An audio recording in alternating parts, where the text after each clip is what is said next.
a marché avec Abraham, le Dieu qui a marché avec Isaac, le Dieu qui a marché avec Jacob, avec Israël, marchait aussi en lui. Donc était une manifestation démoniaque qui était cachée dans les gènes des enfants hébreux sortis d'Égypte. Parce que ce vaudor obscur et ténébreux très poussé, et ils avaient des dieux. Et le peuple hébreu ayant vécu en Égypte avait coutume de voir les Égyptiens. D'accord, monsieur, très bien. Et c'est pourquoi, dans un moment de doute et d'inattention, pendant qu'ils pensaient que Moïse était parti sur la montagne, tu peux fabriquer un veau d'or, tu peux fabriquer un veau de célibat, tu peux fabriquer un veau de pauvreté, tu peux fabriquer un veau de maladie et ta façon de faire qui contrôle ta marche et ton corps et ton caractère. Dans le nom de Jésus, ce veau d'or caché, qui contrôlait en cachette, est en train de prendre le contrôle du dessus. Et d'en bas, comme un signal qu'on est en train de bouffer la soeur, de bouffer le frère.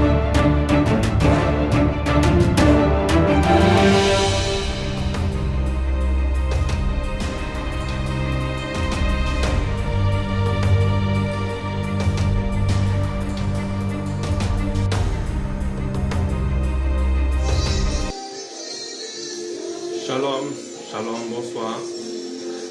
Bonsoir, sois la bienvenue sur la plateforme de Mathéo.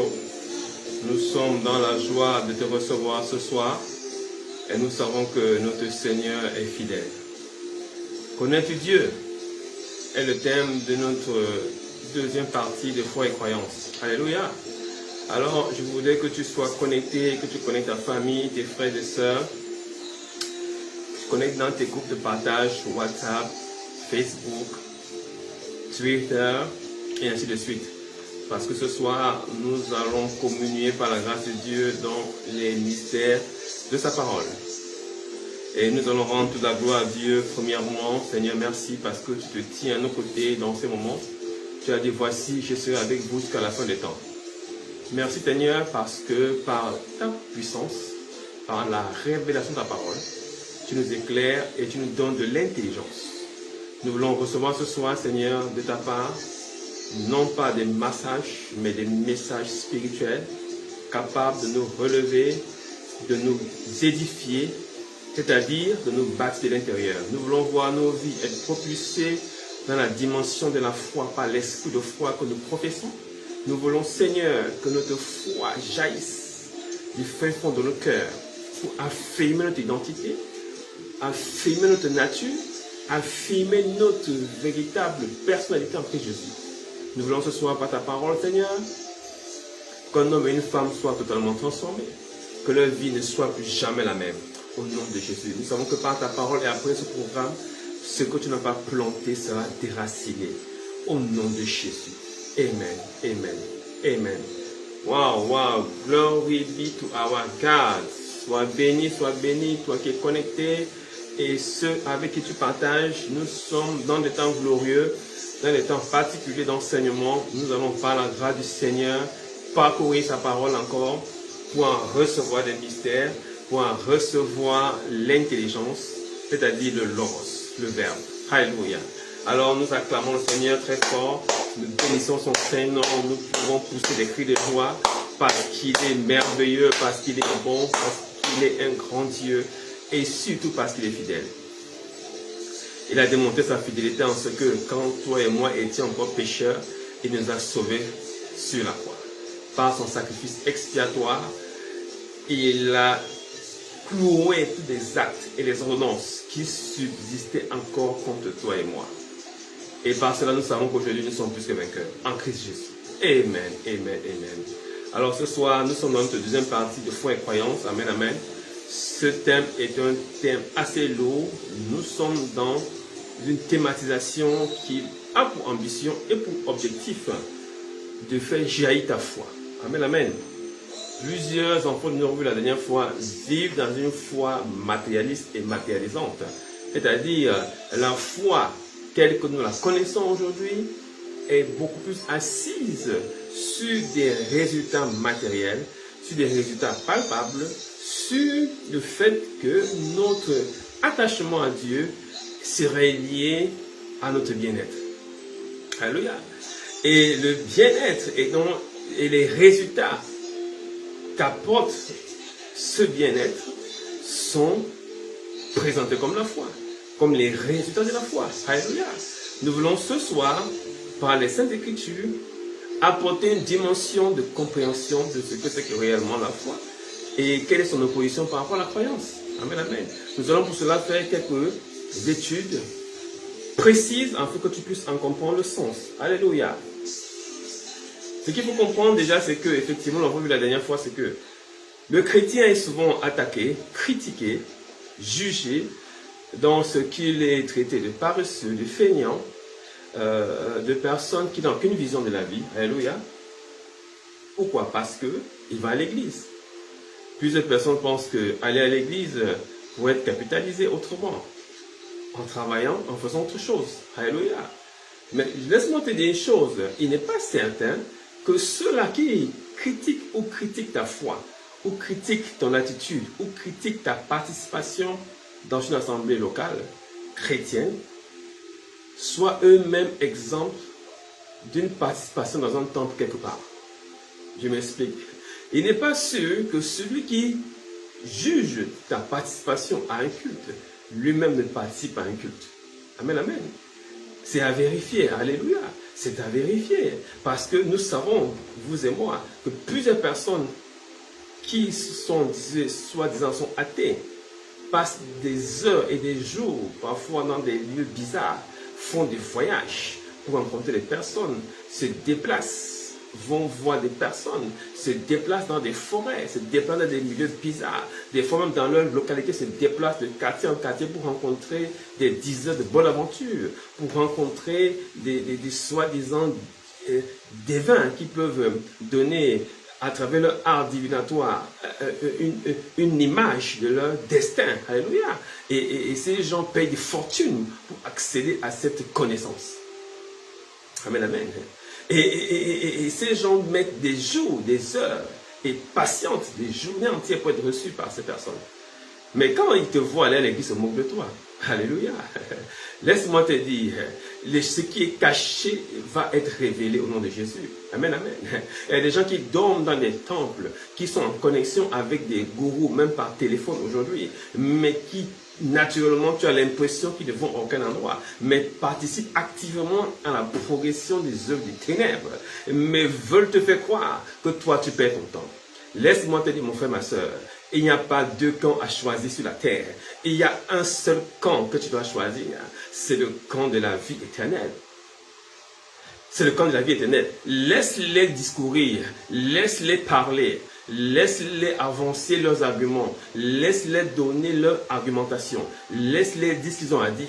Ce qui est vrai, c'est qu'aucun argument ne peut te sauver. Ce qui est vrai, c'est qu'aucune argumentation ne peut te donner la vie éternelle. Ce qui est vrai, c'est qu'aucune justification ne peut t'amener au ciel. Amen, amen. C'est par ta foi, seulement et ta foi, que tu as accès au ciel. Alléluia. Est-ce que tu me suis bien? Parce que sans la foi, nous ne sommes pas agréables à Dieu. Amen, amen. C'est important de comprendre pourquoi nous devons être agréables à Dieu par la foi. Alléluia. C'est pourquoi nous ne sommes pas de ceux qui se laissent influencer par ce qu'on pense de nous. Amen, amen. Sois fier de ta chrétienté. Sois fier de ton appartenance à Christ. Sois fier d'être enfant de Dieu. Amen, amen.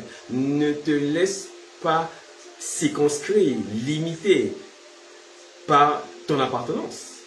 Le Seigneur lui m'a dit, si vous me régnez, je vous régnez devant mon Père. Amen, amen. Nous ne pouvons pas régner notre Maître. Nous ne pouvons pas régner notre Dieu, notre Sauveur, notre Rédempteur. Parce que sans lui, nous ne sommes rien. Il est la source de toutes choses. Amen, amen. C'est par lui que nous sommes. Alléluia. Nous ne regardons pas aux choses visibles, mais aux choses invisibles. Parce que les choses visibles sont passagères. Elles sont temporelles. Mais les choses invisibles sont éternelles. Elles sont permanentes. Alléluia. Notre foi est permanente. Notre foi parle d'un avenir qui est permanent, qui est éternel. Alléluia. Mais la connaissance que ces hommes veulent nous donner est quelque chose qui va être détruit avec la terre. Alléluia. Il faut savoir que Dieu lui-même, dans sa grande miséricorde, quand il a créé l'humanité, amen, amen, il est lui-même hors du temps. Alléluia. C'est un principe qu'il faut comprendre. C'est un principe fondamental pour comprendre l'action et la miséricorde de Dieu. Amen, amen. Dieu est hors du temps. Dieu a créé le temps. Il est lui-même hors du temps. Mais il a placé l'homme dans le temps. Et c'est quoi le temps? Le temps est une portion de l'éternité dans laquelle Dieu a placé l'homme. Quelqu'un me suit très bien? Je vais quelque part. Et la Bible l'appelle l'alpha et l'oméga. Amen, amen. Cela veut dire il est le commencement et la fin. Cela veut dire quand Dieu crée le monde, quand Dieu crée l'univers, alléluia, il se place au commencement de l'univers et il voit la fin de l'univers. Amen, amen. Et il se place à la fin et il voit le commencement. Amen, amen. Et il voit le début et la fin. Écoute-moi très bien. Quand Jésus est mort sur la croix, la Bible déclare qu'il est descendu avec toi, il est ressuscité avec toi. Alléluia. Et il a pris tes péchés passés, présents et futurs. Écoute-moi très bien. Il ne peut pas être mort pour un temps présent. Il est mort avec tes péchés passés, et tes péchés présents et tes péchés à venir. Parce qu'il est l'alpha et l'oméga. Il n'est pas dans le temps. Alléluia. Il ne peut pas mourir pour une période de temps donnée. Cela veut dire qu'il serait limité. Cela voudrait dire qu'il serait menteur. Cela voudrait dire que Dieu est injuste. Quelqu'un me suit très bien? La puissance de Dieu fait en sorte que son salut pour toi n'est pas un salut ponctuel. Amen, amen. C'est un salut pour l'éternité. Parce que quand il se tient au commencement de la création, il a vu la fin de la création. Et quand il se tient à la fin de la création, il voit le commencement de la création. Et dans cette vision, il t'a vu.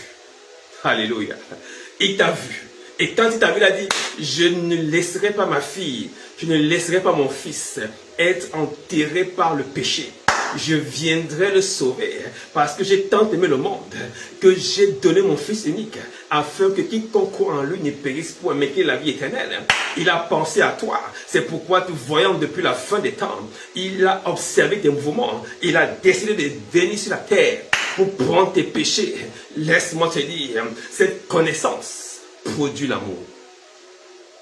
Cette connaissance produit la charité. Cette connaissance n'est donnée que par la foi. Elle n'est réceptible que par la foi. Alléluia. Je mets ce préalable parce que plusieurs personnes vivent encore dans la crainte. Plusieurs personnes vivent encore dans la culpabilité. Alléluia. Plusieurs enfants de Dieu vivent encore dans la peur de leur péché. La peur et l'ignorance. Amen, amen. La Bible dit naturellement que cette liberté ne doit pas être une occasion de chute pour les autres. Amen, amen. Nous parlons à des êtres spirituels. Écoute-moi très bien. Quelque chose s'est passé après dans la famille d'Adam. Amen, amen. Et cette chose éclaire les fondements même de notre foi. Alléluia. Nous devons comprendre que la foi, c'est l'accueil de la révélation. C'est la réception de la révélation, c'est-à-dire de la vérité de Dieu au travers de la parole de l'évangile. Amen, amen. Est-ce que tu me suis? Il y a plusieurs définitions de la foi, notamment celle que nous connaissons dans le livre des Hébreux, qui dit que la foi, c'est ce qu'on entend, et ce qu'on entend vient de la bouche de Dieu. Et la foi aussi est une ferme assurance de choses qu'on espère, une démonstration de ce qu'on ne voit pas. Ces deux versets ne sont pas la définition de la foi. Elles sont des explications ou des manifestations de son mécanisme. Alléluia. En réalité, la foi, c'est la révélation reçue.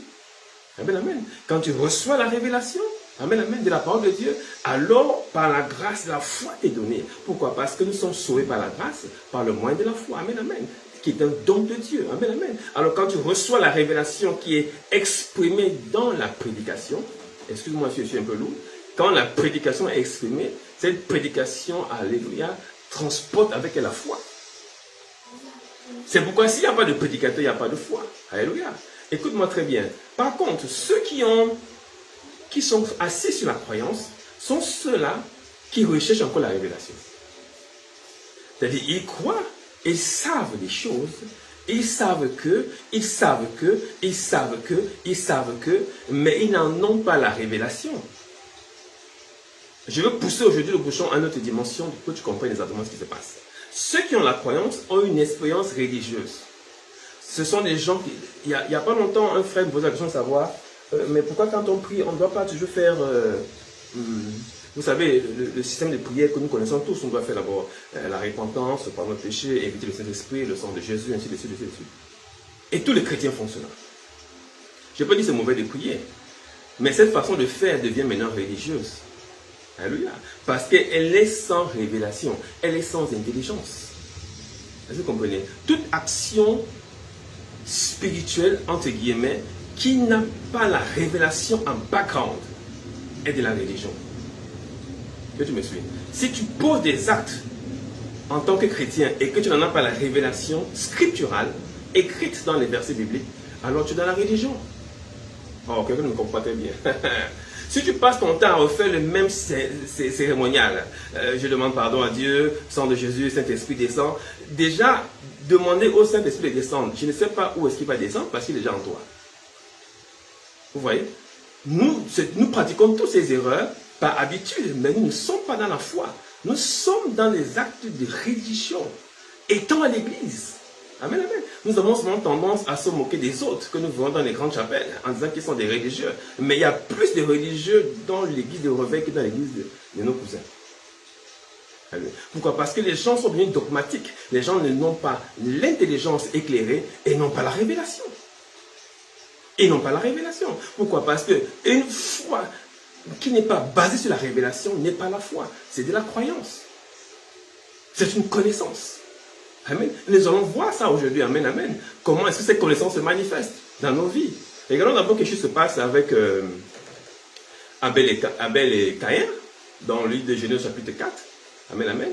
La Bible déclare que Ève enfanta son frère Abel. Abel fut berger et Caïn fut laboureur.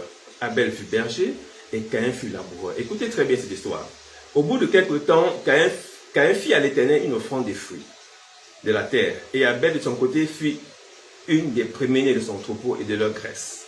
Qu'est-ce qui se passa? L'Éternel porta un regard favorable sur Abel et sur son offrande, certainement. Mais sur l'offrande de Caïn, l'Éternel n'approuva pas son offrande. Est-ce que tu comprends cela? Il a approuvé l'offrande d'Abel, mais il n'a pas approuvé l'offrande de Caïn.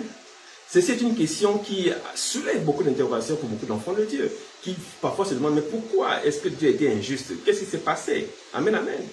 Aujourd'hui, tu vas comprendre ce qui s'est passé. Ou tu vas commencer à comprendre ce qui s'est passé. Il s'est passé que Abel et Caïn sont les enfants d'Adam et Ève. Amen, amen. Et Adam et Ève ont vécu avec Dieu, connaissent Dieu, qui était d'ailleurs celui qui les a créés, formés. Amen, amen. Et donc, Adam et Ève ont subi un certain nombre de choses que vous connaissez. Ils ont péché, le serpent, le fruit défendu, et ainsi de suite. Et Dieu les a chassés du jardin. Mais quand Dieu les chasse du jardin, Dieu prend la peine de poser un acte. Dieu va les recouvrir, eux qui étaient devenus nus. Amen, amen. Dieu va les recouvrir d'une peau d'agneau. Alléluia. Cette peau symbolisait alors la rédemption à venir. Cette peau symbolisait le Christ à venir. Cette peau symbolisait l'agneau qui va ôter le péché du monde. Cette peau était un symbole qui parlait du futur qui va arriver. Alléluia. Et Adam et Ève ont capté le message. Et ils ont expliqué cette information à leurs enfants. Écoute-moi, si tu es l'enfant de quelqu'un, forcément tu connais l'histoire de cette personne. Personne ne peut pas dire qu'on ne connaît pas l'histoire de son père. Alléluia. Je dis minimum l'histoire de ton père. À moins que tu n'aies pas connu ton père, bien sûr. Mais tu connais au moins l'histoire de ta mère. Alléluia.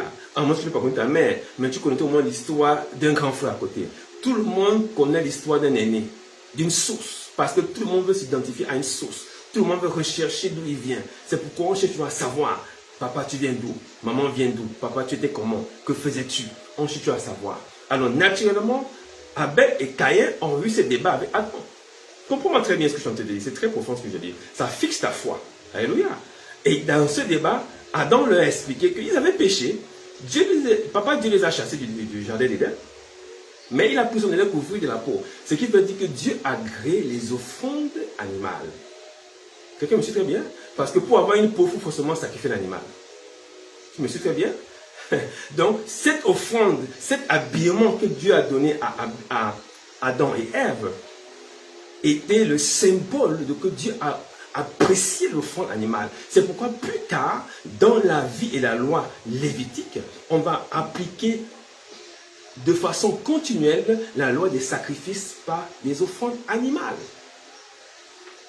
Cela venait d'où? Cela venait de Papa Dieu lui-même. C'était un signe que beaucoup d'enfants n'ont pas vu. Et beaucoup de prédicateurs ne l'expliquent pas. parce que ne l'ayant pas compris. Écoute-moi, cette couverture que Dieu a donnée à ses enfants était le signe de ce que Jésus viendra couvrir la nudité de l'humanité. Jésus viendra plus tard couvrir ton péché. Lui qui t'a vu au commencement et qui t'a vu à la fin des temps, il savait que tu étais nu à cause de ce que tu es formé à l'image d'Adam, puis à l'image de Dieu. Alléluia. À cause de cette nudité, il devait venir couvrir ta nudité. Alors un agneau devait être relâché pour venir couvrir ta vie. Écoute-moi très bien. De ce message, Abel et Caïn ont compris différemment. Amen, amen. Les deux ont appliqué leur connaissance, qui est la croyance. Ils ont fait des offrandes à Dieu, ce qui est normal. Mais les deux offrandes n'avaient pas la même révélation. C'est comme je suis très bien. Je suis désolé, je vais durcir le message pour que tu grandisses en Christ. Amen, amen. Si c'est dur, dis c'est dur. Mais c'est le message. Alléluia. C'est la révélation, c'est la parole de Dieu. On ne peut pas faire autrement. Écoute-moi très bien. Par cette révélation, Abel a écouté et a capté le message. Et c'est pourquoi Abel est devenu berger. Suis très bien, et a apporté à Dieu les sacrifices de son premier des agresses. Pendant ce temps, Caïn était devenu laboureur, et il a apporté des salades. Amen, amen. Dieu n'avait rien à faire avec des salades. Dieu n'avait rien à faire avec des légumes, avec les fruits de la plantation. Dieu avait besoin de l'image d'un sacrifice. Est-ce que vous comprenez? Et donc, qu'est-ce qui se passe? Voilà deux personnes qui ont la connaissance, mais l'action de l'un et l'autre diffère, quoi qu'ils ayant le même père et la même mère, dans leur vie. Est-ce que vous comprenez ce que je veux dire? Pourquoi la croyance et la foi sont très dangereuses si on ne comprend pas. Parce que tu peux croire, c'est-à-dire connaître, avoir la science, mais ne pas avoir la révélation. Écoute-moi très bien. Si tu n'as pas la révélation qui est derrière la science, alors tu peux périr. Voilà l'objectif de ce message. C'est cela. C'est te donner la science. La révélation derrière la science que tu pratiques. Si tu n'as pas la révélation derrière la science que tu pratiques, alors tu peux périr. Alléluia. Alors tu cours le risque d'être avalé par l'ennemi. Parce que ne maîtrisant pas l'information et ne manipulant pas l'information, écoute-moi très bien, c'est celui qui a l'information qui connaît la position de l'ennemi. Quand tu as l'information, tu peux anticiper sur la pensée de l'ennemi. Amen, amen. Parce que tu as l'information de son positionnement, parce que tu as l'information de comment il fonctionne, tu as l'information de son attitude, de son caractère. Ce n'est pas par hasard qu'on a envoyé les 12 espions à Canaan pour avoir l'information. Alléluia. Pour avoir l'information. On ne pouvait pas arriver à Canaan comme ça, de but en blanc. Ils se seraient fait lessiver par ces géants. Mais ayant reçu l'information, ils avaient la capacité d'entreprendre et d'entrevoir ce qu'ils allaient faire. Amen, amen. La science sans la révélation produit la mort. C'est-à-dire la séparation avec Dieu. Amen, amen. Et de quelle révélation parle-t-on ici là? Deuxième niveau de compréhension. Quelle est cette révélation que Caïn n'a pas captée? Je saute les étapes et je vais quelque part. Amen, amen. Oui, c'est dur, c'est dur. Matthieu 11, verset 12. Alléluia. Comprends ces choses, ça va te faire du bien. Quelle est cette révélation? Jésus donne une parole puissante. Alléluia. Cette parole aussi, on ne l'a pas compris. Elle n'a pas été du comprise par la plupart des gens. Pourquoi? Parce qu'on n'en a pas donné la révélation. Écoute cette parole. Il dit, depuis le temps de Jean-Baptiste, alléluia, jusqu'à présent. Depuis le temps de Jean-Baptiste jusqu'à présent. Le royaume des cieux est forcé et ce sont les violents qui s'en emparent. Car tous les prophètes et la loi ont prophétisé jusqu'à Jean. Écoute-moi. Essayons de décortiquer ce qu'il veut dire ici. Depuis le temps de Jean-Baptiste jusqu'à présent. Qu'est-ce que le Seigneur veut entendre par le temps de Jean-Baptiste? Amen, amen. C'est quoi le temps de Jean-Baptiste? Le temps de Jean-Baptiste, c'est l'ensemble des temps anciens, depuis la loi, des prophètes, jusqu'à l'arrivée du Seigneur. Amen, amen. Donc quand Dieu dit c'est le temps de Jean-Baptiste, il veut par là regrouper l'Ancien Testament. Et tout ce qui se passait bien avant. Alléluia. Il dit que depuis le temps de Jean-Baptiste, c'est-à-dire que de Jean-Baptiste jusqu'à avant, c'est ce qu'il veut dire. Le royaume des cieux est forcé.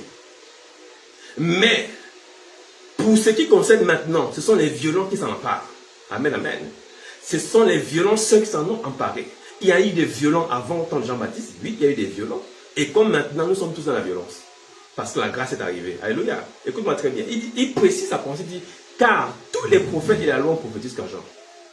Donc il donne l'explication du temps de Jean-Baptiste. Il dit, car tous les prophètes et la loi ont prophétisé qu'en Jean. Tous les prophètes ont parlé. Prophétiser, c'est parler. Prophétiser, c'est annoncer la bonne nouvelle. Amen, amen. Parce que les prophéties étaient le témoignage de Jésus-Christ. Alléluia. Aucune prophétie n'avait droit à une interprétation particulière. Les prophéties étaient le témoignage de Jésus-Christ. Donc les prophéties annonçaient l'arrivée du Messie. Et donc depuis le temps de Jean-Baptiste, les prophètes ont parlé de l'arrivée du Messie. Ces prophètes étaient des violents. Je veux dire ce soir, la violence de la résurrection va emporter toute forme d'animalité, de bestialité autour de ta maison au nom de Jésus. Et tout ce qui tourne autour de ta maison qui n'est pas concret et qui n'est pas inspiré par l'Éternel. Je déclare ce soir au nom de Jésus, par la violence de la résurrection, ces choses sont emportées au loin au nom de Jésus. Je parle du déracinement de l'arbre qui bloque ta visibilité. Je parle du renversement du poteau qui t'attache au même endroit depuis 15 ans. Je déclare briser les chaînes de l'ancrage satanique au nom de Jésus. Cette violence n'est pas pour que tu restes au même endroit. Cette violence est pour ta prospérité. Elle est pour ta promotion. Elle est pour ton avancement. Elle est pour ton accomplissement dans le nom de Jésus. Amen, amen. Et donc Dieu donne une révélation aussi que depuis le temps de Jean-Baptiste, avant Jean, le Rome était forcé. Amen, amen. Et seule la violence en apparaît. Alléluia. Mais quel est ce forcing dont parle le Seigneur? C'est quel forcing exact dont parle le Seigneur ici? Quand il dit le royaume de Dieu est forcé, il veut parler de la révélation est recherchée. Note ça si tu as un cahier, un stylo. Il parle de la révélation qui est recherchée. Laisse-moi te dire. Je prends un exemple simple. Des gens comme Bouddha, les gens qui ont créé le yoga, sont des formes de personnes spirituellement parlant qui ont voulu apporter une forme de révélation de Christ. Écoute-moi, vous savez, la plupart des religions ont le Christ. C'est quoi le Christ? C'est loin. C'est l'élu. Vous avez vu les films comme La Matrice, on parle de l'élu. Il y a toujours un élu dans chaque religion. Amen, amen. Cet élu symbolise un Christ. C'est pourquoi la Bible dit qu'il y a plusieurs seigneurs. Est-ce que tu me suis très bien ce soir? Amen, amen. Chaque religion a son élu. Chaque religion a son Christ. Parce que le Christ veut dire en grec loin. Ça veut aussi dire le roi. Donc, loin de l'Éternel, le Christ roi. Amen, amen. Donc, chaque religion a son roi, chaque religion a son gouverneur, chaque religion a son maître. Quelqu'un me capte pas ce soir. Et donc, la plupart de ces maîtres sont arrivés, mais sont décédés et ne sont jamais revenus. J'ai une bonne nouvelle pour toi. Ils sont venus avec des formes, avec des miracles, avec des actes puissants. Mais quand ils sont morts, ils les ont enterrés. Et la terre les a avalés. Écoute-moi, Bouddha est venu, il a fait ce qu'il a fait, il est parti. Le maître du taoïsme est arrivé, il est parti. Le maître du shintoïsme est arrivé, il est parti. Laisse-moi te dire, le maître du yoga est arrivé, il y a plus de 6000 ans avant Abraham même, il est parti. On n'a plus jamais entendu parler de lui. Mais il y a une seule personne. Elle est arrivée, elle a dit, j'ai le pouvoir de donner ma vie, de la reprendre. Aïe, aïe, aïe, aïe. On n'avait jamais entendu parler d'un homme pareil qui avait la capacité de donner sa vie et de la reprendre. Cette personne, c'est Jésus-Christ de Nazareth. C'est notre Dieu, notre roi. C'est le seul qui a dit, détruisez ce temple et en 3 jours je vais le rebâtir. Et ils n'ont pas compris ce qu'il voulait dire. Il a dit à ses fils, je m'en vais à Jérusalem parce que mon temps est arrivé. Ils n'ont pas compris. Même quand on l'a attrapé, je pense qu'il ne comprenait rien. Sur la croix, il a dit tout est accompli. Écoute-moi très bien. Joseph d'Arimathée est venu prendre sa dépouille pour le mettre parmi les pauvres. Parce qu'il voulait parmi les riches, parce qu'on l'a mis parmi les pauvres. Mais le troisième jour, comme il avait lui-même annoncé, il est ressuscité. Il est ressuscité. Écoute-moi, et confirmant par là qu'il est Christ, qu'il est roi, qu'il est Seigneur, qu'il est le Rédempteur, qu'il est Dieu. Oh, quelqu'un n'a pas compris la puissance de la résurrection. Amen, amen. La résurrection est la clé marquante de la révélation. Amen, amen. C'est pourquoi ta foi ne peut pas être basée sur une chose matérielle. Elle est basée sur l'espérance que tu as en Christ Jésus. Pourquoi? Parce qu'il est le premier d'entre les morts. Écoute-moi, hier, tu étais errant et perdu, mais il t'a récupéré, il t'a réconcilié avec Dieu le Père par son sacrifice sur la croix. Il t'a désormais fait enfant de Dieu. Et par cette nouvelle nature, tu n'es plus condamné. Oh, tu n'es plus condamné. Je dis, tu n'es plus condamné. La condamnation a été clouée sur la croix. Les actes dont les ordonnances parlaient contre toi ont été cloués sur la croix parce que notre parole est intervenue pour dissoudre la parole du diable qui t'avait condamné depuis le temps d'Adam et Ève. Quelqu'un me comprend très bien. Si tu sais ces choses, alors agis selon ces choses. C'est là où se passe le problème. C'est que les gens le savent, mais n'agissent pas selon ce qu'ils savent. Ce que je dis, tu le sais, mais est-ce que tu agis selon ce que tu sais? Alléluia. Est-ce que tu agis selon ce que tu sais? La Bible déclare dans 2 Corinthiens 4:13, tu dois agir selon ce que tu sais. Il dit ceci. Et comme nous avons le même esprit de foi, le même esprit de foi, est-ce que tu sais cela? Le même esprit qui est un esprit de foi, qui est exprimé dans cette parole de l'Écriture, dans le livre de Psaume 116, qui dit ceci. J'ai cru, c'est pourquoi j'ai parlé. Écoute, si tu crois, parle. Si tu crois, agis. Si tu crois, déclare. Si tu crois, dis-le. Il y a des gens qui croient qui ne le disent pas. Il y a des chrétiens qui marchent dans la rue qui croient mais qui ne disent pas. Il y a des chrétiens qui pleurent quand ça ne va pas. Il y a des chrétiens qui se lamentent quand c'est chaud. Il y a des chrétiens qui regardent avec des larmes. Regardent avec la bouche. Ne regarde plus avec les yeux. Laisse ta bouche regarder. Mitraille les circonstances. Bombarde les circonstances. Relâche la parole de foi. Parce que l'esprit de foi, le même esprit qui a pris Jésus d'entre les morts, et l'a fait relever de ce jeu de mort, est le même esprit qui est à l'intérieur de toi. C'est pourquoi cet esprit va donner vie à ton corps. Relâche la parole de foi. Ne te laisse pas intimider. Ta bouche est capable de renverser des montagnes, des frontières, des forteresses. Ne laisse pas les éléments te circonscrire. Ne laisse pas les activités humaines te réduire. Ne laisse pas le Congo-ça t'avaler. Tu es plus intelligent que l'alcool. Tu es plus intelligent que le sexe. Tu es plus intelligent que la bière. Tu es plus intelligent que les femmes et les hommes. Ne laisse pas ton intelligence être insultée de ton vivant. Quelqu'un ne me comprend pas très bien. C'est une injure que de te faire croire que tu es alcoolique. C'est une injure à ton intelligence, à ta foi, de te faire croire que tu es une prostituée. C'est une injure de te faire croire que tu es pauvre et limité. C'est une injure à ta personne spirituelle, de te faire croire que tu es lamentable. C'est une injure parce que ça n'est pas la vérité. Alléluia. La vérité est que tu es enfant de Dieu par le sacrifice de la croix. La Bible déclare gloire soit rendue à Dieu le Père de notre Seigneur Jésus-Christ, qui dans sa grande miséricorde nous a régénérés pour une espérance vivante par la résurrection de Jésus-Christ. Je dis la régénération, la nouvelle naissance est ta véritable nature. Tu n'es plus quelqu'un de lamentable, de méfiable, de défiable, de rejetable, de niable.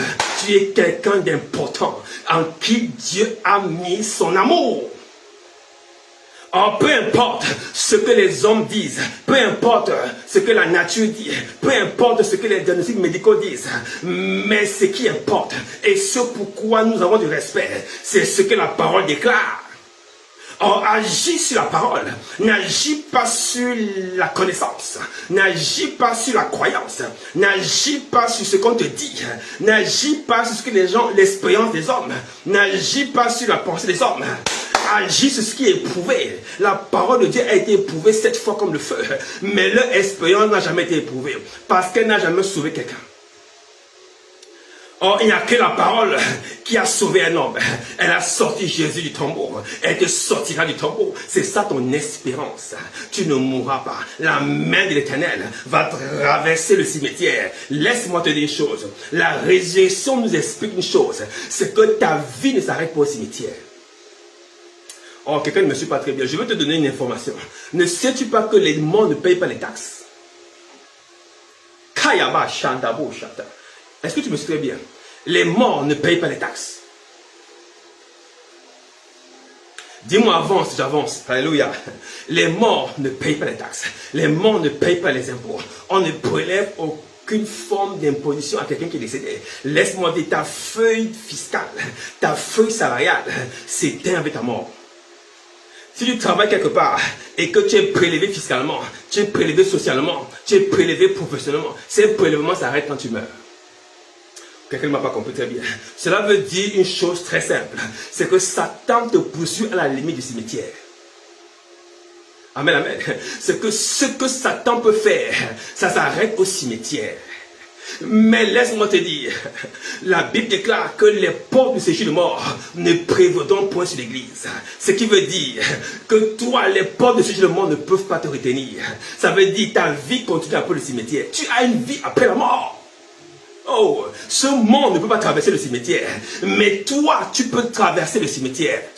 Par la foi en Jésus, tu traverses la vallée de l'ombre de la mort. Même si je traverse la vallée de l'ombre de la mort, je ne crains aucun mal. Car sa houlette et son bâton me rassurent. Laisse-moi te dire, quand tu traverses le séjour des morts, c'est-à-dire quand tu tomberas dans ce cimetière, le cimetière ne sera pas ta fin.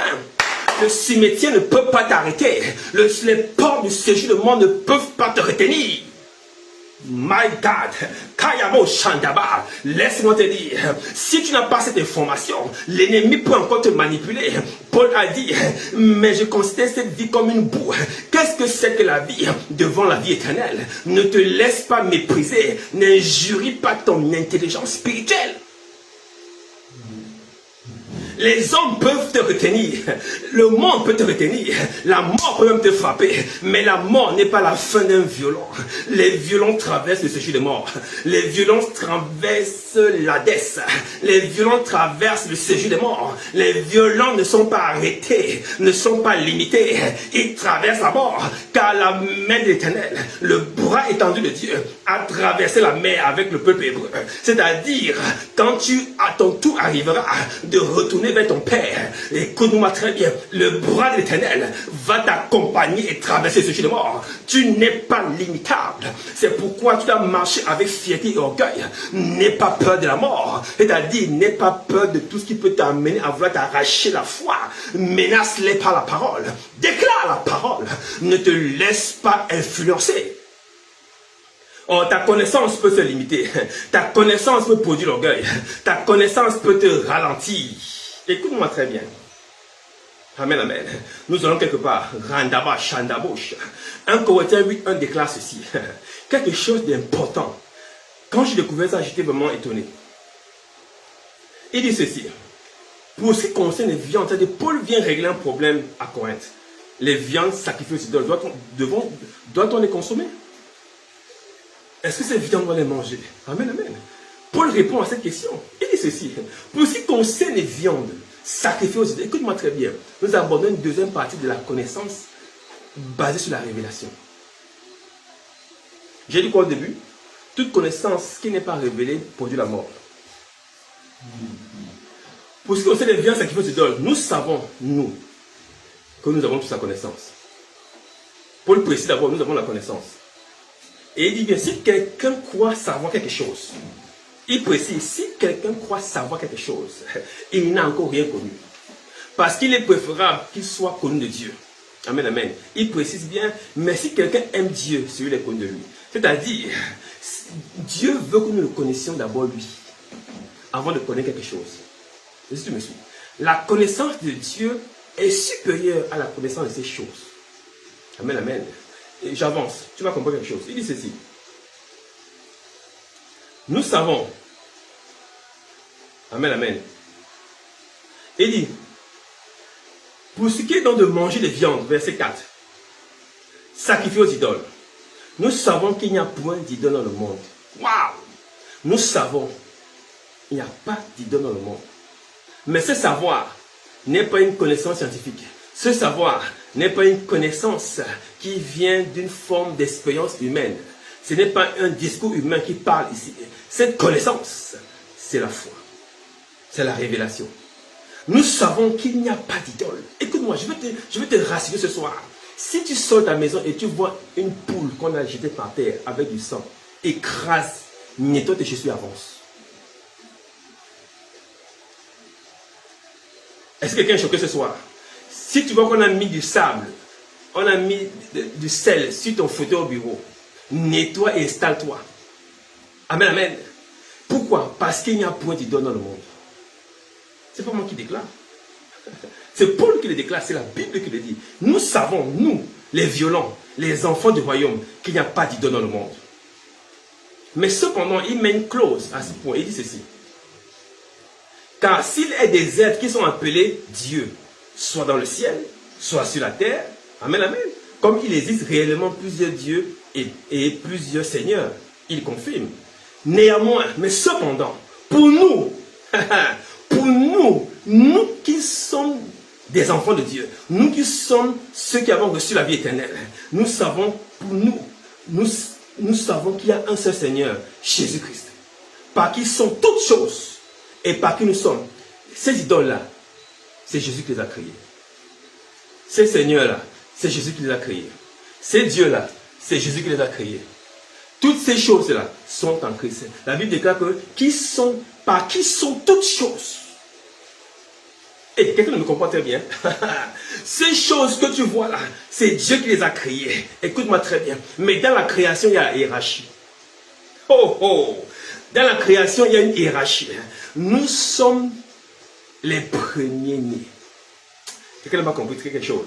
Nous sommes les aînés de la création. Nous sommes les fils du Dieu vivant. La Bible attend avec une impatience, la nature, la révélation des fils. Nous sommes des fils. Nous ne sommes pas des esclaves.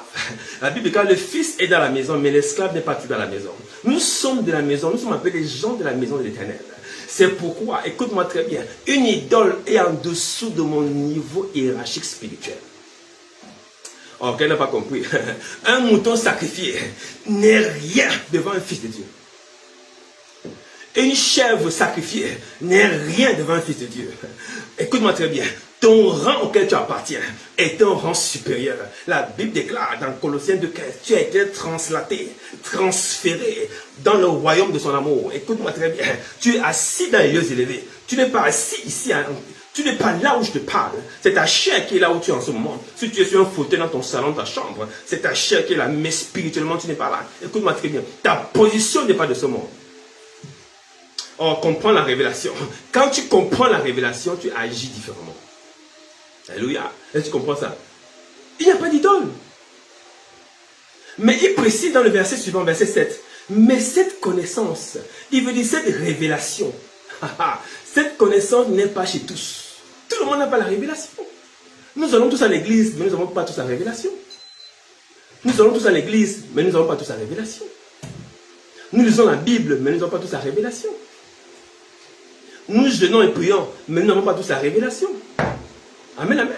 Nous payons les dîmes, les offrandes, mais nous n'en avons même pas la révélation. Alléluia. Sans la révélation, ça ne sert à rien d'agir dans la maison de Dieu. Ça veut dire que tu agis comme un même religieux qui se trouve dans une sainte cathédrale. Quelqu'un ne me comprend pas très bien. Sans la révélation, tu n'es pas différent d'un païen. Oh my God, my God. Il dit, mais cette connaissance n'est pas chez tous. Quelques-uns, d'après la manière dont ils envisagent encore l'idole. Il parle des chrétiens. Et des chrétiens qui envisagent encore les idoles. Mange de ces viandes comme étant sacrifiées. Si tu marches sur un morceau de chair jeté devant ta porte, en pensant que c'est une chair sacrifiée pour te faire du mal, ta conscience affaiblie par ces fausses révélations va te détruire. Est-ce que c'est compliqué? C'est lourd ce que je dis? Quelqu'un me suit?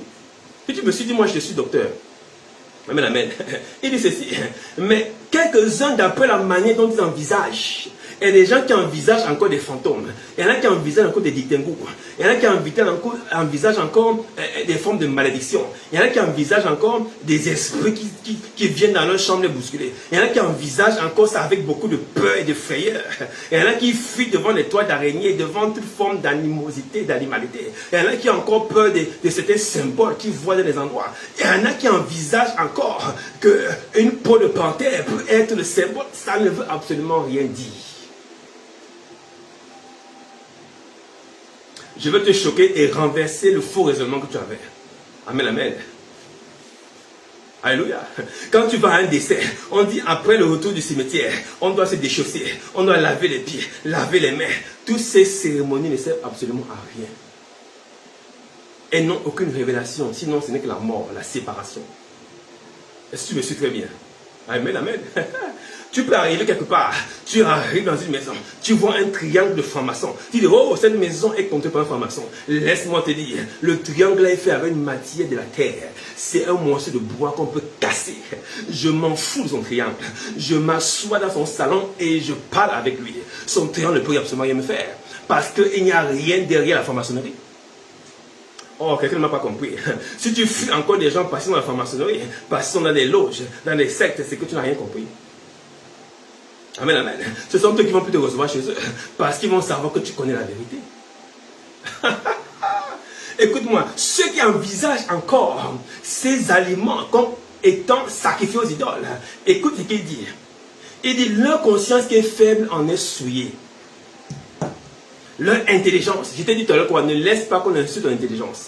Ne laisse pas que ton intelligence soit souillée. Comment l'intelligence des hommes et des femmes est souvent rabaissée à une dimension inférieure par rapport à ce en quoi ils croient. Tu me suis maintenant? C'est ce en quoi tu crois qui rabaisse ton niveau d'intelligence. Parce que la parole éclaire et donne de l'intelligence. S'il n'y a pas la parole, ta croyance va te ramener vers le bas. Est-ce que quelqu'un capte le flot? Amen, amen. Je veux que tu comprennes, nous allons vers la fin, je veux que tu comprennes vraiment ce message, c'est très important. C'est un message qui est une base pour les prochains messages qu'on va faire. Alléluia. Nous sommes dans la révélation de Jésus-Christ. Comprends la révélation derrière la parole. Amen, amen. Quand tu comprends cette révélation de la parole, tu n'as plus peur. Tu n'as pas peur d'un songe, tu n'as pas peur d'une vision, tu n'as pas peur d'un animal qui agit dans les rêves. Laisse-moi te dire, s'il était fort, il n'avait qu'à venir face à face. Et il ne peut pas venir face à face. C'est pourquoi dans sa lâcheté, parce que la lâcheté c'est la ruse des faibles. Écoute-moi très bien, il vient par derrière pour te traumatiser la vie. Mais tu as une bouche. Parle au nom de Jésus. Déclare la parole sur cette affaire. Et la parole qui est la vérité, une vérité éternelle. La Bible déclare, tout passera, mais la parole ne passera pas. Écoute-moi, même le serpent la passera. Laisse-moi te dire, les fausses couches vont passer. Laisse-moi te dire, les faux mariages vont passer. Laisse-moi te dire, les fausses relations vont passer. Mais la parole ne passera pas. C'est pourquoi elle est la seule chose en quoi tu peux t'attacher. Au nom de Jésus. Cette connaissance n'est pas chez tout le monde. Il y en a qui envisagent encore les choses selon ce qu'ils pensent. Selon l'expérience de la famille, selon l'expérience ancestrale, selon l'expérience clanique, l'expérience nationale, selon, j'ai envie de dire, l'atmosphère, j'ai envie de dire, de la mode de là où il se trouve. Vous savez, il y a des pays aujourd'hui où on ne croit presque plus en Dieu. Dieu, c'est qui? Il habite où? Les démons, bon, c'est des problèmes psychologiques, hein. Il faut aller voir un psychiatre. Vous avez vu un psychologue cet an dernier? Ils ne croient plus du tout en Dieu. Ils n'ont plus aucune expérience de Dieu. Et si tu vis dans un tel milieu, ta foi, ta révélation risque de décroître et être remplacée par la croyance de ces gens. Mais quand tu as leur croyance, écoute-moi, ton intelligence est souillée. Pourquoi? Parce que l'intelligence, écoute cette arme, l'intelligence est la seule différence entre un animal et un être humain. Quelqu'un me suit très bien? La seule différence entre un lion et toi, c'est l'intelligence. Il fait tout ce que tu fais, mais il ne pense pas comme toi. C'est pourquoi un lion ne peut pas t'abattre. Quelqu'un ne m'a pas compris. C'est pourquoi un gorille aussi fort toi tu ne peux pas t'abattre. C'est pourquoi un éléphant, malgré sa masse, ne peut pas te renverser. C'est pourquoi un hippopotame, malgré sa grosseur, ne peut pas te renverser. C'est pourquoi un rhinocéros, moi j'ai vu un rhinocéros dans un cirque. Je t'assure, ce rhinocéros dormait. On était à 30. On a tiré ses cornes. C'est à peine qu'il a ouvert l'œil gauche.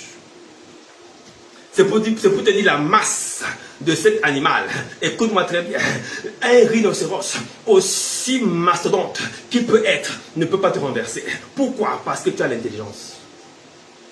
On ne laisse pas l'alcool renverser ton intelligence. Ne laisse pas les idoles renverser ton intelligence. Ne laisse pas les on a dit renverser ton intelligence. Ne laisse pas ce que tu ressens renverser ton intelligence. Écoute-moi, ton intelligence n'est pas proportionnelle. On va parler un peu de mathématiques spirituelles. Ton intelligence n'est pas proportionnelle au niveau d'attaque que tu reçois. Amen, amen. C'est pas parce que les attaques arrivent en masse, les rejets, les diffamations, les trahisons, les moqueries, les échecs, que tu n'es pas intelligent. Avec toute son intelligence, David a traversé la vallée de l'ombre de la mort. Avec toute son intelligence, le Seigneur est passé par la croix. Laisse-moi te dire, ton intelligence ne sert pas à ce monde. Ton intelligence est pour ton espérance. Ton intelligence est pour ta foi. Ton intelligence est pour la force spirituelle qui est dans ton cœur. Ton intelligence est pour traverser le séjour de mort quand le temps arrivera. Ton intelligence te sert à traverser la vallée de l'ombre de la mort sans avoir peur. Oh, peu importe si tu ne manges pas de la viande du poulet à table, peu importe si tu manges sous la table, peu importe si tu manges avec des rois, avec des pauvres, peu importe si tu marches avec des princes ou avec des renégats, je te dis au nom de Jésus, ton intelligence, est-ce qu'il va te sauver sur la croix? Oh, je parle des choses very deep. Écoute-moi cette révélation. Voilà deux bandits cloués à côté du Seigneur. Et l'un des bandits se moque et dit, écoute, sauve-toi toi-même. Et l'autre te dit, mais nous, on a fait des choses. Mais cet homme n'a rien fait. Et il se tourne vers le Christ, vers Jésus. Il dit, mais quand tu seras là où tu vas aller, la pense à moi. Il dit, aujourd'hui même, comment ce gars a fait pour savoir que même dans sa mort, le Seigneur va le relever? Oh! Comment a-t-il fait pour avoir la révélation sur la croix, les mains percées, les pieds percés, les bras et les jambes cassées? Comment a-t-il fait pour savoir que là où il part, il ne va pas mourir? Que celui qui est à côté de lui, même s'il meurt sur la croix, il va le relever.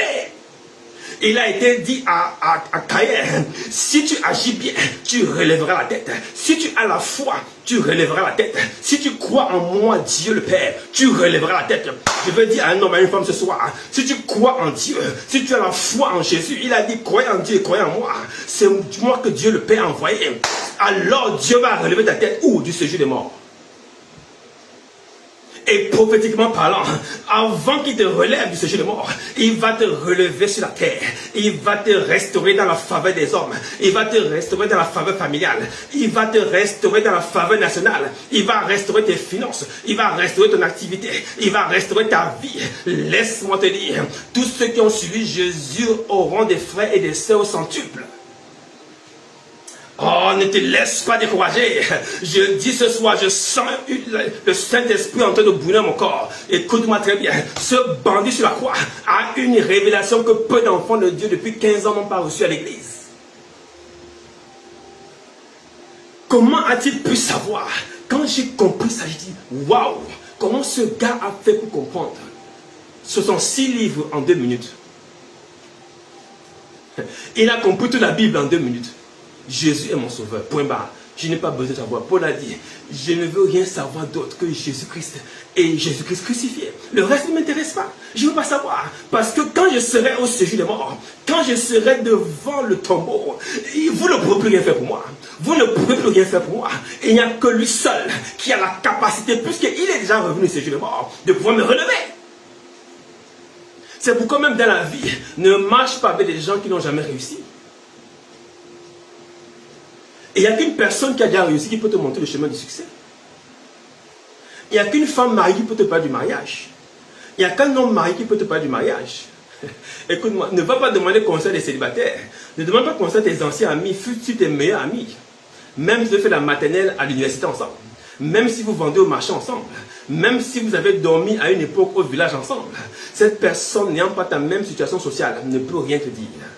Parce qu'il n'y a que celui qui a vécu qui peut te dire comment ça se passe. Alléluia. C'est pourquoi moi j'ai la foi en Jésus. Je crois en Dieu et j'ai la foi en Jésus parce que je sais qu'il est mort, il est ressuscité. Et ça veut dire que s'il est revenu ce jour de mort, c'est qu'il peut me faire revenir ce jour de mort. C'est aussi simple que ça.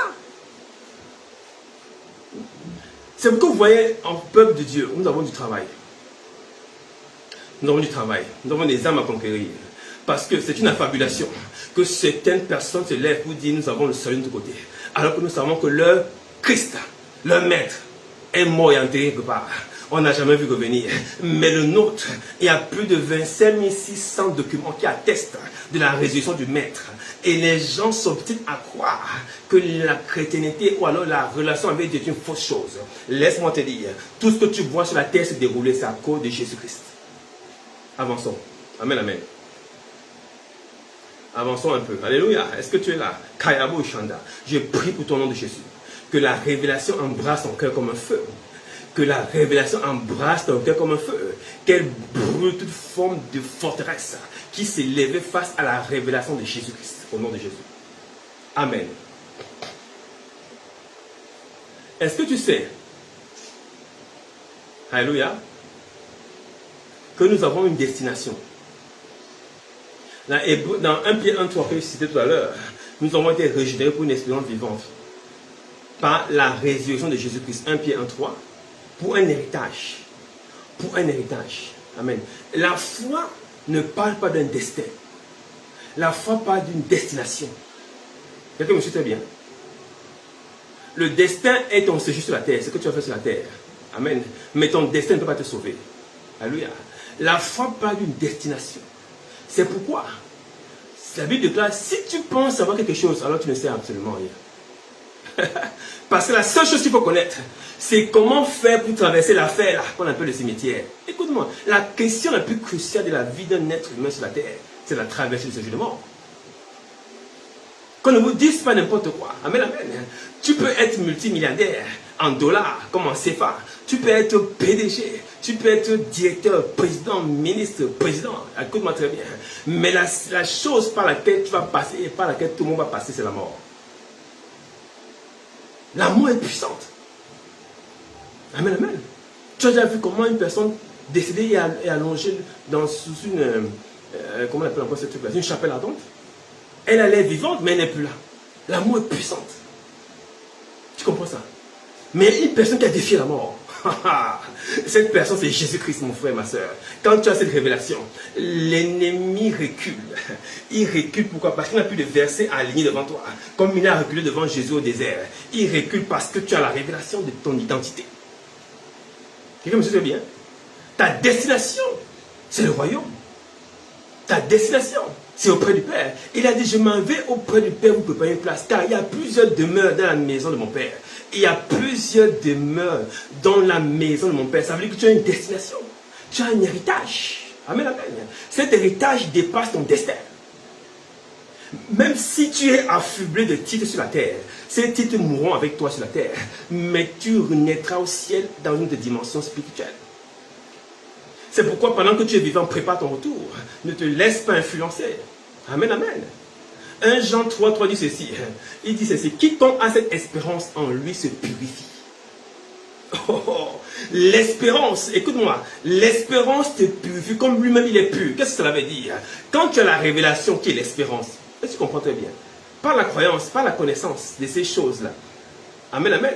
Parce que les gens, quand ils agissent sur la croyance, ils sont limités dans l'espace, dans le temps. Ils voient le travail, ils voient le mariage, ils voient les enfants, ce qui sont de bonnes choses, hein, je ne refuse pas.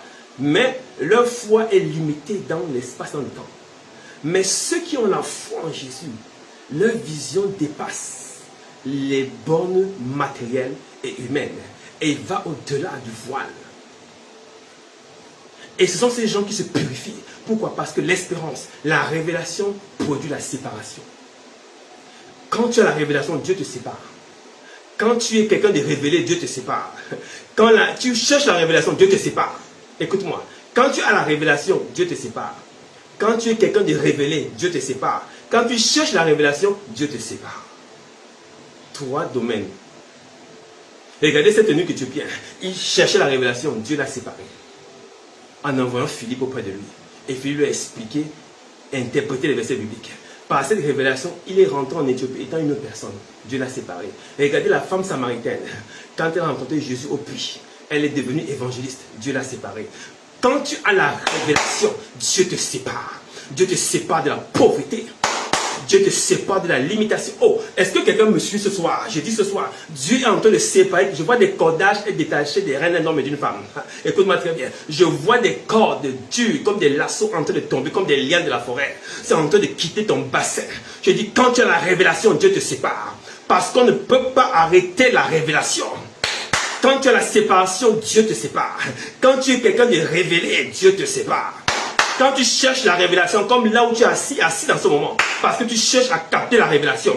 Quand tu captes la révélation, Dieu te sépare. Je dis, je vois Dieu te séparer des esprits méchants qui avaient envahi tes entrailles. Je vois la puissance de la main de Dieu te ramener au bon endroit. Au nom de Jésus. Je vois te séparer des accidents. Je vois la séparation en train de jaillir dans ta vie, dans ta maison. Séparer ta maison de l'opprobre. Je dis, on n'accusera plus ta maison. On ne pointera plus le doigt vers ta maison. On ne pointera plus le doigt vers tes entrailles. On ne va plus pointer le doigt vers tes organes vitaux. Je dis au nom de Jésus, parce que tu es un enfant de la révélation, parce que tu sais qui tu es, alors Dieu te sépare. Oh, Dieu te sépare. Dieu te sépare de la lamentation. Je dis, tu ne vas plus pleurer parce que Jésus essuie tes larmes dès ce soir. Par le Saint-Esprit, tu vas être conduit dans une autre demeure. Je te vois déménager au nom de Jésus. Tu changes de localisation, de localité. Je te vois prendre l'avion et dans les airs. Je te vois partir au nom de Jésus dans d'autres cieux. Quand tu as la révélation, Dieu te sépare. Je te vois embrasser d'autres nations. Je te vois marcher avec d'autres nations. Je te vois être élevé dans d'autres nations. Je dis au nom de Jésus, par la révélation, Dieu te sépare. Dieu te sépare. Dieu a séparé Pierre. Dieu a séparé Paul. Quand Paul a eu la révélation sur le chemin de Damas, écoute-moi, il n'est plus jamais revenu en arrière. Et il n'a plus jamais été avec ses frères. Et il était maintenant le maître de son époque. Quand Dieu tombe dans ta vie, mon frère et ma soeur, tu passes au-dessus de ta famille. Même si tu es le cadet, tu en deviens l'aîné. Même si tu es le petit, tu en deviens le grand. Parce que le plus petit dans le roi, oh my God, est plus grand que Jean-Baptiste. Quand Dieu te donne la révélation, quand le don de foi tombe dans ton cœur, tu es une autre personne. Tu prends le rang des fils aînés, des premiers-nés, et tu n'es plus de ceux qui sont écrasés. Tu es de ceux qui dominent. Tu occupes le rang des dominateurs, le rang des influenceurs, le rang des conquérants, le rang de ceux qui dominent et assujettissent. Tu quittes le monde de la bestialité vers le monde de la domination. Tu es de ceux qui contrôlent. Tu es de ceux qui manipulent. Tu es de ceux qui dirigent. Tu es de ceux qui donnent un leadership. Ton leadership devient excellent. Ton leadership devient révélé. Oh, je parle à une femme leader qui dans peu de temps va être explosée, catapultée dans le prochain niveau de sa vie. Je parle à une femme leader qui va voir sa maison exploser de joie et de grâce parce que Dieu te sépare. Dieu te sépare. Les mains du diable qui étaient pointées vers ta maison n'auront plus la force de se lever vers toi.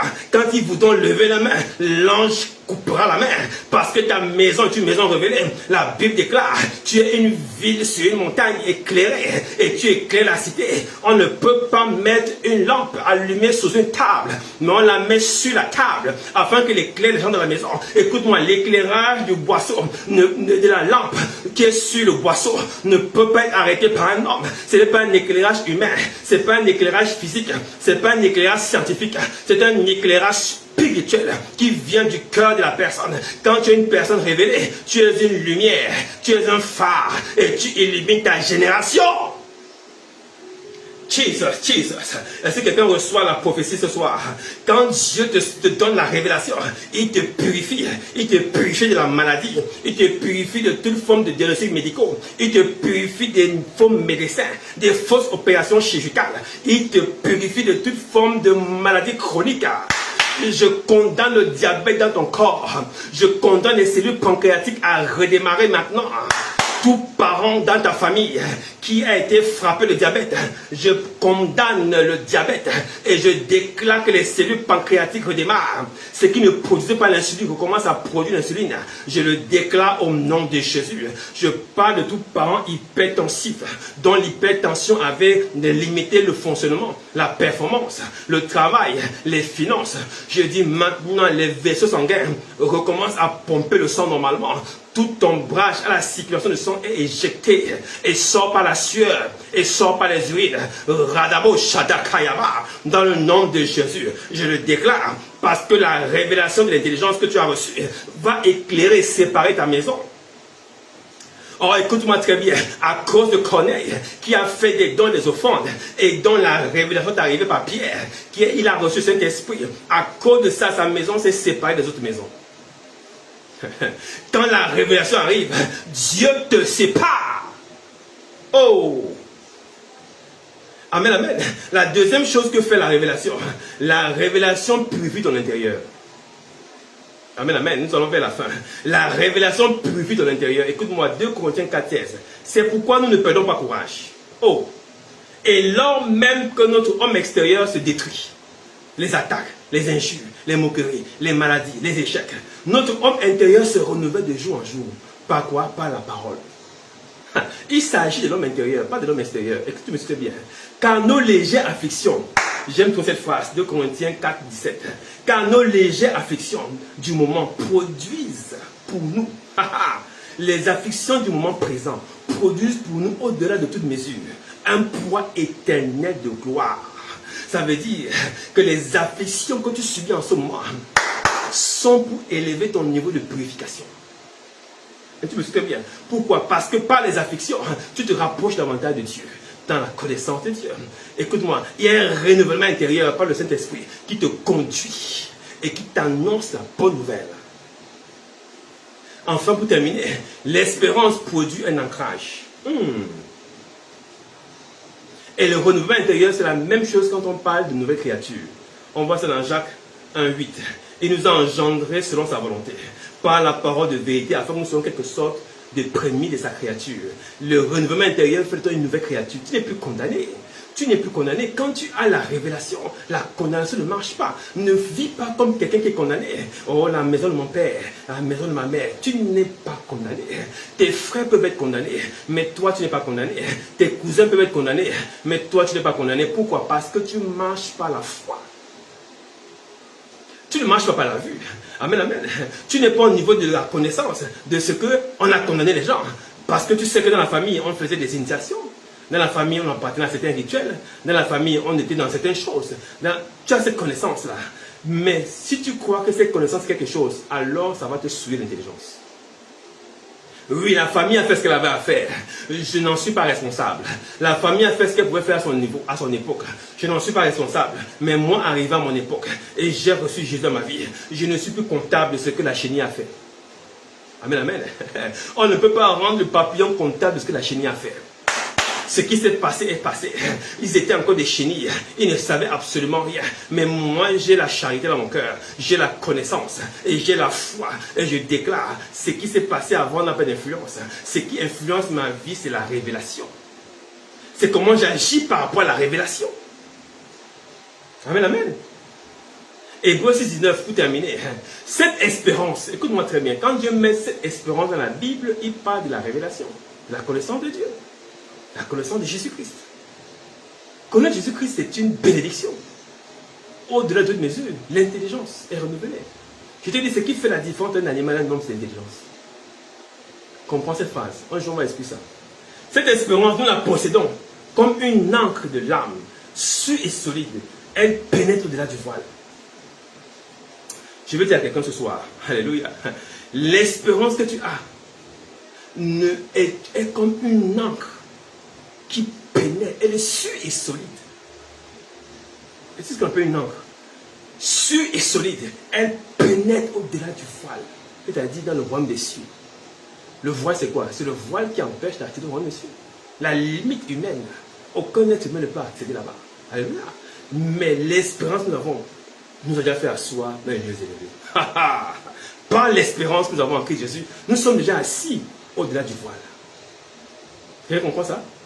Oh, tu penses que tu es assis dans ton quartier? Non. Par l'espérance que tu as, tu es déjà assis au-delà du voile. Amen, amen. Je te prends un exemple simple. Si tu es le ministre d'un roi, envoyé en mission dans une nation étrangère, écoute-moi très bien, et que dans cette mission tu habites dans un hôtel particulier, le soir quand tu rentres de ton travail, que tu es assis, tu revois ton esprit le palais du roi où tu travailles, où tu habites. Tu comprends? Et tu te dis, waouh, quand je rentrerai chez moi dans ma nation, et que je verrai mon bon roi, et que je serai dans mes appartements, je pourrai alors manger à table avec le roi. Pour le moment, je suis en mission. Tu comprends quelque chose? Tu es en mission sur la terre, mais tu as une demeure dans la maison du Père. Cette demeure t'attend, elle est là pour toi. Jésus a dit, là où je serai, vous serez aussi. Mais pendant que tu es ici, tu es assis sur la terre par la chair. Parce que tu as un but, une mission à remplir. Mais tu n'es pas d'ici. C'est pourquoi ici ne peut pas t'influencer. C'est pourquoi ici ne peut pas te retenir. Et c'est pourquoi l'ennemi a voulu passer par la mort pour retenir le maximum pour l'enfer. Mais Jésus est venu dans son amour. Il a dit non, non, non, le cimetière qui était la dernière limite des hommes ne va plus les retenir. Je brise par la mort qui était établie pour les hommes. Et il fallait la mort pour briser la mort. Et il fallait la vie pour donner la vie. Je suis la résurrection et je suis la vie. Écoute-moi très bien. Il est venu mourir pour tuer la mort. Et il est venu vivre pour que tu aies la vie. C'est pourquoi ton espérance, par cette intelligence renouvelée, te fait asseoir dans les lieux élevés. Cette assise est sûre et solide. C'est-à-dire, pour que l'ennemi te renverse, il doit d'abord renverser tout le royaume. Parce que là où tu es assis, tu n'es pas assis de toi-même. Tu es assis par la grâce de Dieu. Pour qu'il vienne te renverser, il doit renverser le trône de la grâce. Il doit renverser la parole. Et il doit renverser Jésus. Laisse-moi te dire, il ne peut même pas y penser. Écoute, quand tu as cette connaissance, tu n'as plus peur. Oh, tu n'as plus peur. Je déclare sur ta vie maintenant, Jésus, par la révélation de ton identité, par la foi que tu as reçue ce soir, par l'information qui t'a été donnée ce soir, tu ne seras pas de ceux qui se perdent au nom de Jésus. Je prie mon Père et mon Roi, que la grâce de l'intelligence soit réunie dans ton cœur et que tu ne marches pas dans les ténèbres, que tu ne sois pas enténébré par les circonstances, que les circonstances ne viennent pas mettre un voile sur ta vie, que ta vie ne soit pas voilée par les événements, que le manque d'argent, le manque de ceci, de cela ne vienne pas ternir ton intelligence. Tu es plus intelligent que les choses qui t'arrivent. Tu es plus intelligent que les événements qui arrivent. Tu es plus intelligent que le suicide. Tu es plus intelligent que la lamentation. Tu es plus intelligent que les plaintes. Tu es plus intelligent que le rejet. Tu es même plus intelligent que ceux qui se moquent de toi. Tu es plus intelligent que ceux même qui sont mieux payés que toi. Ton intelligence est quelque chose de sûr. Parce que c'est forgé en Christ Jésus. Un enfant de Dieu n'est pas un idiot. Ok, ma passe très bien. Un enfant de Dieu n'est pas un stupide. Un enfant de Dieu possède de l'intelligence du ciel. Alléluia. Je ne parle pas de l'intelligence intellectuelle. Je parle de l'intelligence spirituelle qui le repositionne au-dessus de la création. C'est pourquoi je déclare ce soir toute maladie qui veut ralentir ta performance sur la terre. Je m'adresse à cette maladie, à cette douleur dans ton corps, maintenant même.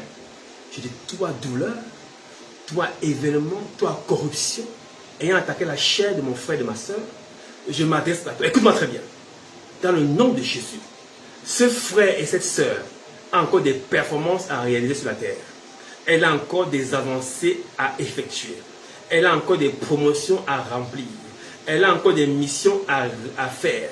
Elle a encore des victoires à gagner. C'est pourquoi j'en donne à toi cœur, à toi foie, à toi pancréas, à toi appareil génital, à toi os, muscle, nerf, à toi appareil ORL. Je te commande maintenant de reprendre ton fonctionnement normal au nom de Jésus. Je te l'ordonne au nom de Jésus. Redémarre! Au nom de Jésus, je parle à tes paramètres biologiques et physiologiques. Je parle de ta tension artérielle. Je parle de ton sang, qu'il soit AS, AA ou quoi que ce soit. Je parle à tes globules rouges. Je parle à tes lymphocytes. Je parle à tes globules blancs. Je parle à tes ganglions. Je parle à ton système de défense. Je déclare maintenant, soyez renforcés, redoublez de vigilance, parce que la personne qui est en vous doit effectuer des missions de Dieu. C'est pourquoi je vous donne l'ordre maintenant de redémarrer au nom de Jésus.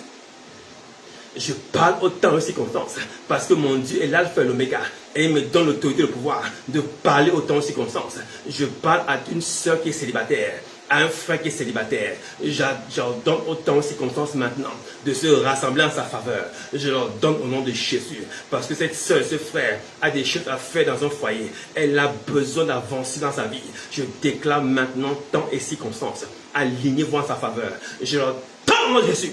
En tant que fils de Dieu, ayant la révélation des temps, laisse-moi te dire, Josué et Caleb et tous ces hommes ont menacé les étoiles. Le soleil s'est arrêté sur Ajalon et la lune sur la vallée de Gabaon. Je déclare maintenant, mon Jésus, que tout événement qui voulait t'arrêter est stoppé à son tour, mon Jésus. C'est stoppé au nom de Jésus. Je le déclare sur ta vie maintenant au nom de Jésus. Je proclame la réussite à tous égards. Je proclame la victoire à tous égards. Je proclame la domination à tous égards. Tu es plus que vainqueur en Christ Jésus. Reçois la grâce, reçois la puissance, reçois la domination dans le nom de Jésus. Par la révélation, Dieu t'a séparé au nom de Jésus. Amen. Amen, amen, amen. Ouh, gloire à Dieu, gloire à Jésus. Merci Père éternel pour ta parole ce soir. Et je sais qu'un homme a été béni, femme a été bénie par la puissance de la révélation et la grâce de Dieu sur toi. Amen, amen. Tu es bien heureux, toi qui écoutes ce message. Que ce message fasse de toi une personne différente, supérieure, dominante et influenceuse au nom de Jésus. Tu fais partie des influenceurs au nom de Jésus. Alléluia. Merci Seigneur pour la grâce. Alors, je te remercie aussi, toi qui étais là, que Dieu te bénisse infiniment. Toi qui as partagé, qui as liké cette page et ce message, que Dieu te bénisse. Nous avons débordé de temps. Alors que la grâce soit sur ta vie, au nom de Jésus. Et je voudrais te rappeler que nous sommes ensemble mardi pour des moments puissants. Amen, amen. Je te dis, des choses se préparent dans Fire Prayer. Amen, amen. Nous aurons des temps de roulement et nous allons l'annoncer. Alors, nous prions ce mois d'avril pour nos familles. Ta famille ne passera pas par le feu. Dis-le à un homme, dis-le à une femme. Partage, va sur ma page Facebook et partage cette affiche. Ta famille ne passera pas par le feu. Amen, amen. Ce mois de mars, qui est le 4e mois de l'année, c'est-à-dire le mois de la justice, nous allons déclarer des paroles sur ta famille, afin que le pauvre et l'injustice éloignent de ta maison au nom de Jésus. Merci à Dieu, le Père Tout-Puissant, pour sa fidélité. Amen, amen. Dans ta vie également. Je te souhaite de passer une très belle soirée et nous nous retrouvons certainement ce mardi par la grâce de Dieu. Naturellement, n'oublie pas de soutenir Mathéo. Bénissons ceux et celles déjà qui soutiennent et qui se sont engagés à soutenir la parole de Dieu. Amen, amen. Nous voulons ensemble relever le défi de réintroduire Jésus dans cette génération. Et je sais que tu en es capable. Que Dieu te bénisse et qu'il fasse de toi un influenceur et une influenceuse. Au nom de Jésus. Va et influence ta génération. Au nom de Jésus. Amen. Shalom.